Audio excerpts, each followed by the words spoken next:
ನೀವೀಗ ನೋಡುತ್ತಿರುವುದು ಜಗತ್ತಿನ ಎರಡನೇ ಅತಿದೊಡ್ಡ ದೇಶ ಕೆನಡಾ. ಈ ದೇಶ ಸುಮಾರು 1 ಕೋಟಿ ಚದರపు ಕಿಲೋಮೀಟರ್ ವಿಸ್ತೀರ್ಣದಲ್ಲಿ ವ್ಯಾಪಿಸಿ ಇದೆ.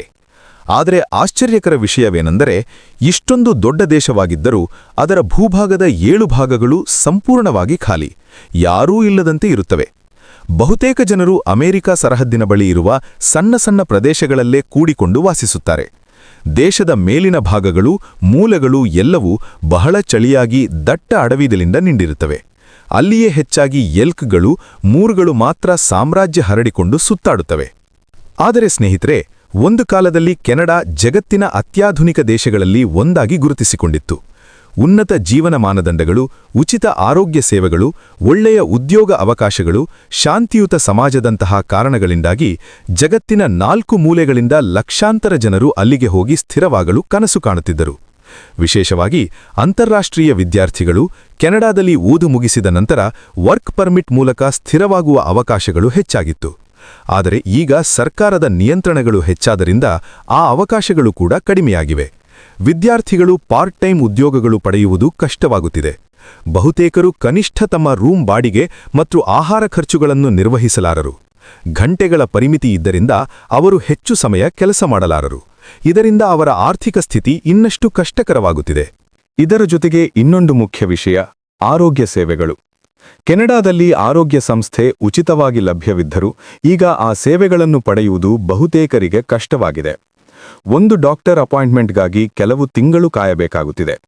ತುರ್ತು ಸಂದರ್ಭಗಳಲ್ಲೂ ಚಿಕಿತ್ಸೆ ಸಮಯಕ್ಕೆ ದೊರೆಯದೆ ಜನರು ಪ್ರೈವೇಟ್ ಕ್ಲಿನಿಕ್ಗಳನ್ನು ಆಶ್ರಯಿಸಬೇಕಾಗುತ್ತಿದ್ದಾರೆ. ಆದರೆ ಅಲ್ಲಿಯ ಖರ್ಚುಗಳು ಬಹಳ ಹೆಚ್ಚು.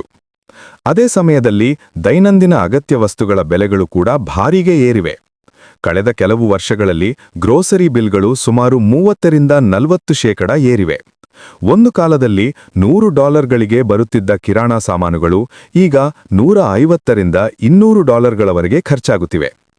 ಏರಿಕೊಳ್ಳುತ್ತಿರುವ ಇನ್ಫ್ಲೇಷನ್ನಿಂದಾಗಿ ಜನರು ತಮ್ಮ ಆದಾಯವನ್ನು ಸರಿಯಾಗಿ ನಿರ್ವಹಿಸುವುದು ಬಹಳ ಕಷ್ಟವಾಗಿದೆ. ಇದರ ಜೊತೆಗೆ ಇನ್ನೊಂದು ದೊಡ್ಡ ಸಮಸ್ಯೆ, ತೆರಿಗೆಗಳು.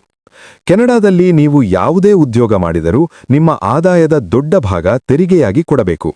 ಉದಾಹರಣೆಗೆ, ಒಬ್ಬ ವ್ಯಕ್ತಿ ವಾರ್ಷಿಕ $50,000 ಸಂಪಾದಿಸಿದರೂ ಅದರಲ್ಲಿ ಕನಿಷ್ಠ 25-30% ತೆರಿಗೆ ಕತ್ತರಿಸಲ್ಪಡುತ್ತದೆ. ಪ್ರತಿ ವ್ಯಕ್ತಿ ತಮ್ಮ ಆದಾಯದ ಮೇಲೆ ಫೆಡರಲ್ ತೆರಿಗೆಯೊಂದಿಗೆ ಪ್ರಾವಿನ್ಷಿಯಲ್ ತೆರಿಗೆಯನ್ನು ಕೊಡಬೇಕು. ಹೆಚ್ಚು ಆದಾಯವುಳ್ಳವರಾದರೆ 40-50% ತೆರಿಗೆ ಕೊಡಬೇಕಾಗುತ್ತದೆ. ಅಲ್ಲದೆ ವಸ್ತುಗಳನ್ನು ಖರೀದಿಸುವ ಸಮಯದಲ್ಲೂ 5% GST ಅಥವಾ ಕೆಲವು ಪ್ರಾವಿನ್ಸ್ಗಳಲ್ಲಿ 13-15% HST ಕೊಡಬೇಕು. ಅಂದರೆ $100 ಮೌಲ್ಯದ ಒಂದು ವಸ್ತು ಖರೀದಿಸಿದರೆ ಅದು ಕೊನೆಗೆ $113-115 ಆಗುತ್ತದೆ.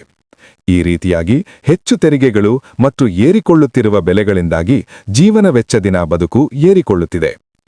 ಈ ಎಲ್ಲ ಸಮಸ್ಯೆಗಳು ಕೂಡಿ ಈಗ ಕೆನಡಾದಲ್ಲಿ ಮಧ್ಯವರ್ಗದ ಜನರಿಗೆ ಬದುಕು ಮುಂದುವರಿಸುವುದು ಬಹಳ ಕಷ್ಟಕರವಾಗಿದೆ.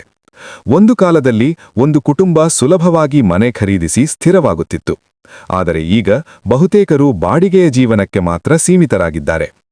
ಜೀತಗಳು ಅಂತಹ ಏರಿಲ್ಲದಿದ್ದರೂ ಖರ್ಚುಗಳು ನಿರಂತರವಾಗಿ ಏರಿಕೊಳ್ಳುತ್ತಿವೆ. ಉದಾಹರಣೆಗೆ, ಒಬ್ಬ ಮಧ್ಯವರ್ಗದ ಉದ್ಯೋಗಿ ತಿಂಗಳು ತುಂಬಾ ಕೆಲಸ ಮಾಡಿದರೂ ಅವನ ಆದಾಯ ಸುಮಾರು $2,400-3,000 ನಡುವಿನಲ್ಲಿ ಇರುತ್ತದೆ. ಅದೇ ಸಮಯದಲ್ಲಿ ಒಂದು ಸಣ್ಣ ಅಪಾರ್ಟ್ಮೆಂಟ್ ಬಾಡಿಗೆಯೂ ಮಾತ್ರ $2,500-3,500 ಇರುತ್ತದೆ. ಅಂದರೆ ಅವರ ಸಂಪಾದನೆ ಕೇವಲ ಬಾಡಿಗೆ ಕಟ್ಟುವುದಕ್ಕೂ ಸಾಕಾಗದಂತಹ ಪರಿಸ್ಥಿತಿ ಉಂಟಾಗುತ್ತಿದೆ. ಇದರಿಂದ ಬಹುತೇಕರು ತಮ್ಮ ಖರ್ಚುಗಳನ್ನು ಕಡಿಮೆ ಮಾಡಿಕೊಳ್ಳಲು ಶೇರ್ಡ್ ರೂಮ್ಗಳಲ್ಲಿ ಅಥವಾ ಸಣ್ಣ ಸ್ಥಳಗಳಲ್ಲಿ ಬದುಕಬೇಕಾಗುತ್ತಿದೆ. ಈ ಪರಿಸ್ಥಿತಿಗಳಿಂದಾಗಿ ಕೆಲವು ವಲಸಿದಾರರು ಮತ್ತೆ ತಮ್ಮ ದೇಶಕ್ಕೆ ಹಿಂದಿರುಗಲು ಯೋಚಿಸುತ್ತಿದ್ದಾರೆ. ಏಕೆಂದರೆ ಕೆನಡಾದಲ್ಲಿ ಸ್ಥಿರವಾಗಲು ಒಳ್ಳೆಯ ಆದಾಯ, ಸ್ಥಿರ ಉದ್ಯೋಗ ಮತ್ತು ಆರ್ಥಿಕವಾಗಿ ಬಲವಾದ ಯೋಜನೆ ಅಗತ್ಯ. ಇಲ್ಲದಿದ್ದರೆ ಮೊದಲ ಕೆಲವು ವರ್ಷಗಳು ಬಹಳ ಕಷ್ಟವಾಗಿರುತ್ತವೆ. ಆದ್ದರಿಂದ ನೀವು ಕೆನಡಾಕ್ಕೆ ಹೋಗಬೇಕೆಂದು ಅಥವಾ ಅಲ್ಲಿಯೇ ಸ್ಥಿರವಾಗಬೇಕೆಂದು ಯೋಚಿಸುತ್ತಿದ್ದರೆ ಅಲ್ಲಿನ ಖರ್ಚುಗಳು, ತೆರಿಗೆಗಳು, ಉದ್ಯೋಗ ಅವಕಾಶಗಳು ಮತ್ತು ಜೀವನ ಪರಿಸ್ಥಿತಿಗಳ ಬಗ್ಗೆ ಸಂಪೂರ್ಣವಾಗಿ ತಿಳಿದುಕೊಂಡು ನಿರ್ಧಾರ ತೆಗೆದುಕೊಳ್ಳುವುದು ಬಹಳ ಅಗತ್ಯ. ಅಂತಿಮವಾಗಿ ಹೇಳಬೇಕೆಂದರೆ ಕೆನಡಾ ಇನ್ನೂ ಬಲವಾದ ಆರ್ಥಿಕ ವ್ಯವಸ್ಥೆ, ಒಳ್ಳೆಯ ಶಿಕ್ಷಣ ವ್ಯವಸ್ಥೆ ಮತ್ತು ಉನ್ನತ ಜೀವನ ಮಾನದಂಡಗಳುಳ್ಳ ದೇಶವೇ. ಆದರೆ ಅಲ್ಲಲ್ಲಿ ವೈಯಕ್ತಿಕ ಜೀವನ ಸುಗಮವಾಗಿ ನಡೆಯಬೇಕೆಂದರೆ ಸರಿಯಾದ ಉದ್ಯೋಗ, ಒಳ್ಳೆಯ ಆದಾಯ ಮತ್ತು ಆರ್ಥಿಕ ಯೋಜನೆ ಬಹಳ ಅಗತ್ಯ.